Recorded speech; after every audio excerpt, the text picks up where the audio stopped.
really only learn from watching an expert at work, and that's the way it's been for centuries. Unaffected by most chemicals and able to withstand extreme temperatures, glass is perfect for chemistry hardware. For scientists, the skill and experience of an on-site craftsman provide important design flexibility. This piece will be a part of a large-scale ozone depletion study at the Centre Research Lab. A piece of research apparatus begins to take shape. By forcing air into the closed vessel and heating only a tiny area, a blister is formed. Using the torch like a knife, Bob cuts a hole.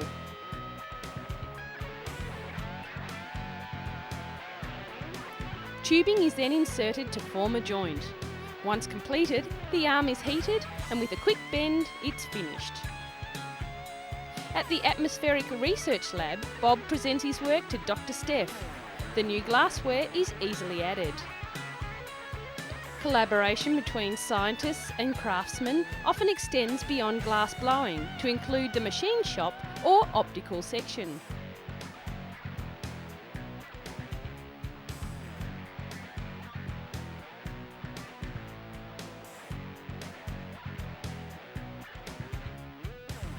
This mirror, 2 years in the making by the optical lab, is being checked for surface imperfection.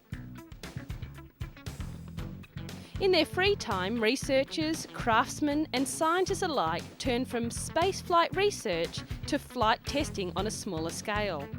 This hobby has helped Bob discover new talents. He explains that he took his scientific glassblowing, his artistic abilities and his modelling background and combined them all into what everyone sees today, his glass satellites. Delicate glass sculptures have been created for exhibits, as well as for national and international leaders to represent NASA's space achievements. Each of them carefully constructed using techniques perfected through years of scientific work. Glass blowing, mixing centuries of old craftsmanship with the vital scientific needs of today.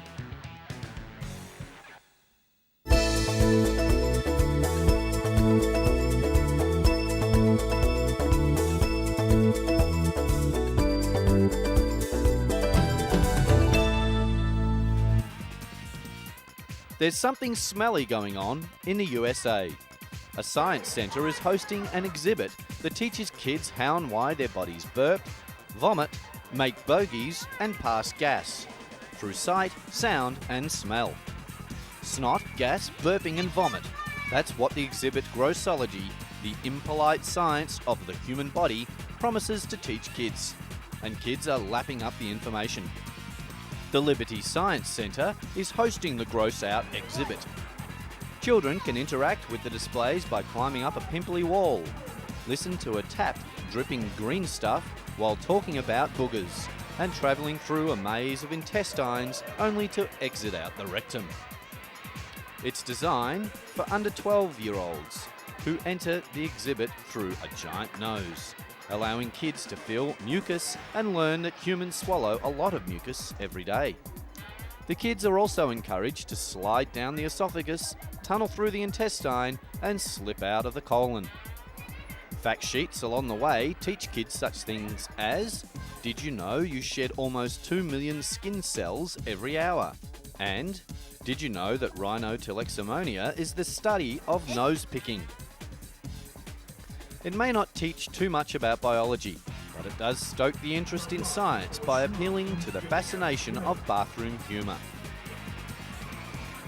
Easily the grossest display is the section on smells, challenging kids to smell 4 different hideous pongs and then guess whether it comes from the armpit, mouth, anus or foot.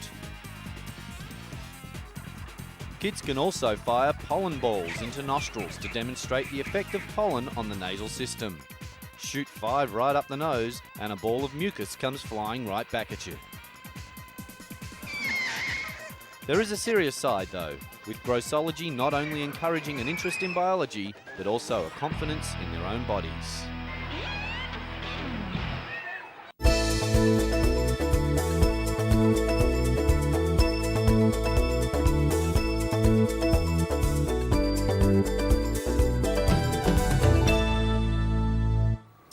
I'm sure you've heard of a house auction, even a furniture auction, but what about a rhino auction?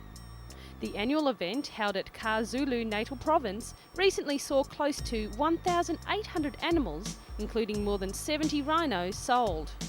It raised almost 22 million rand for conservation projects and community development. A group of 6 rare black rhinos fetched a record 550,000 rand. That's $68,500 each. They were purchased by a German bidder operating a private game reserve in South Africa.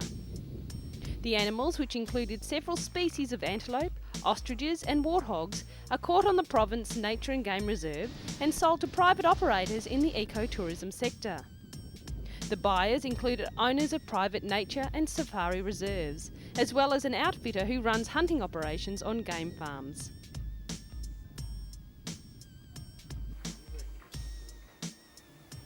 A white rhino and her calf fetched a record 550,000 rand at the sale, beating the previous record for a similar pair, which went for 450,000 rand at last year's auction.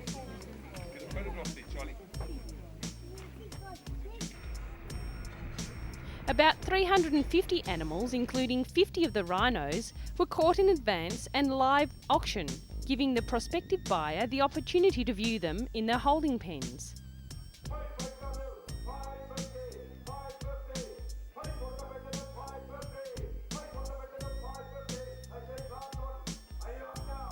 Live video footage of the animals from the holding pens was beamed onto the big screen behind the auctioneer.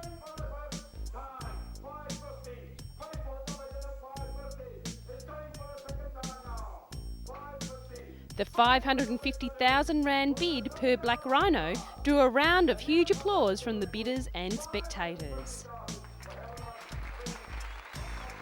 White and black rhinos are actually both grey. White rhinos are larger and graze, while black rhinos have a hooked lip used for browsing. Virtually all of southern Africa's white rhino population come from the KwaZulu-Natal, which was the last refuge of the huge beasts earlier in the century when they were on the brink of extinction. It's a breeding program that saved the animals, and the reserve has restocked other parks throughout the region.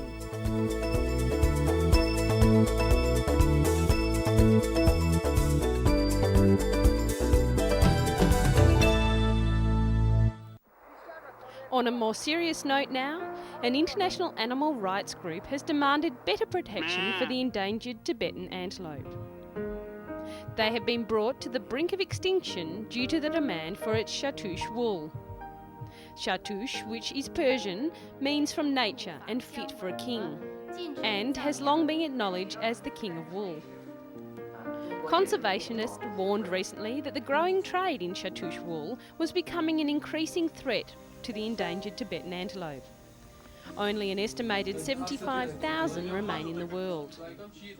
Since the 1980s, Shattush shawls have become a must-have item among the rich and fashionable, despite a ban on its international trade since 1979.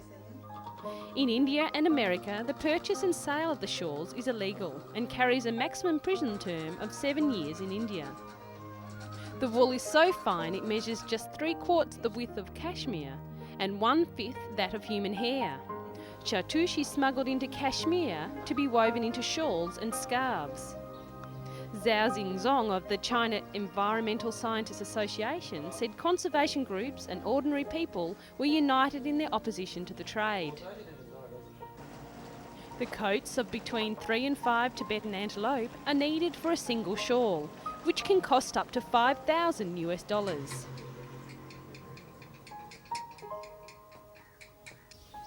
Demand is keen all over the world, especially in major fashion centres in France, Italy and Britain, and buyers are known to fly regularly to Delhi for private showings. We really need to ask, is fashion really worth the life of such a beautiful creature, or worse, the existence of a species?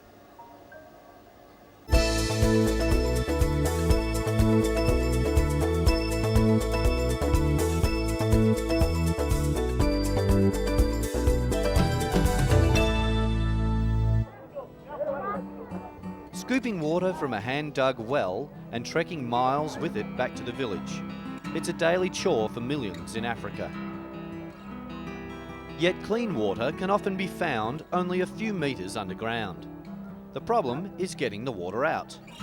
Drilling a well can cost up to £10,000 sterling. This newly developed hand-operated hammer drill can sink a well in Africa at the 10th of that price. Members of a research team at Cranfield University just outside London designed the new tool. As the pipe is hammered through the rock, clay and sand to the water below, new sections can be screwed on. All parts of the rig except the super hard drill bit are designed to be made or bought locally, removing the need for costly imported spares. And there is no patent on the design. That means anyone can modify it to make it work more effectively. It might take 2 weeks to drill the well depending on the depth of the water table. Then a simple hand pump like this can be fitted to provide a permanent water supply to the village. The drill has already been tested in various sites in Uganda, where the government is part funding the project. If further field trials in Uganda are successful, other countries could adopt the scheme and with it provide clean water cheaply while stimulating the local economy. It's science working with less developed countries to make life a lot easier.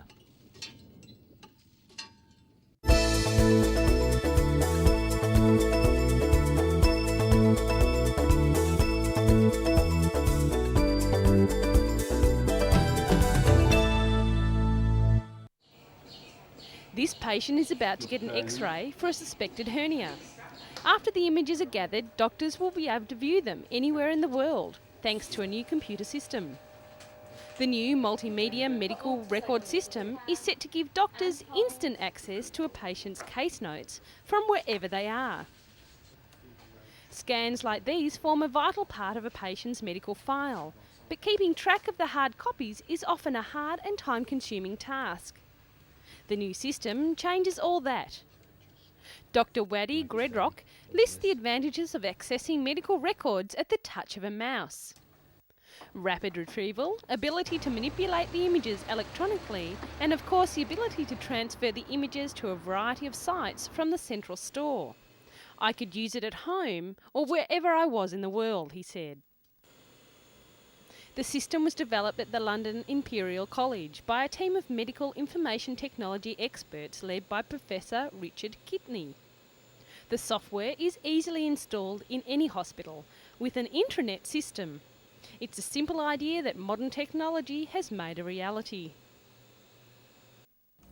The way that hospitals store and retrieve medical records could soon be revolutionised, bringing benefits to patients and professionals alike.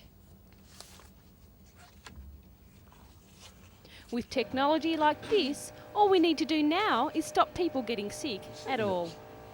Too much there. Keep pushing. It's not that.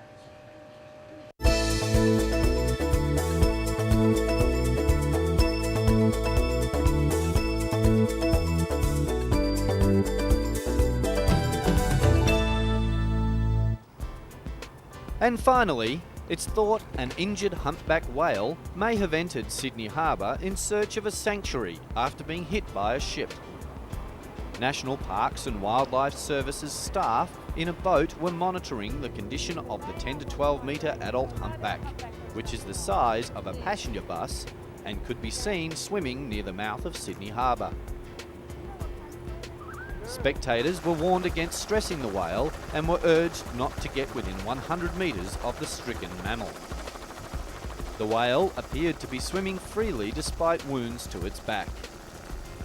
A transport spokeswoman said all Sydney ferrymasters had been warned that there was a whale in the harbour and told to proceed with caution. She said the humpback had not affected the running of ferry services. Ken Eastwood, a staff writer at the Australian Geographic Journal, said in New South Wales between June and July, humpbacks travel north from the Antarctic waters to their breeding grounds in the Coral Sea off Queensland. They travel up the coast for a couple of months to warm waters to breed, he said. Late in the afternoon, the whale headed out to sea, possibly responding to the calls of a pod of 4 whales just outside the entrance to the harbour.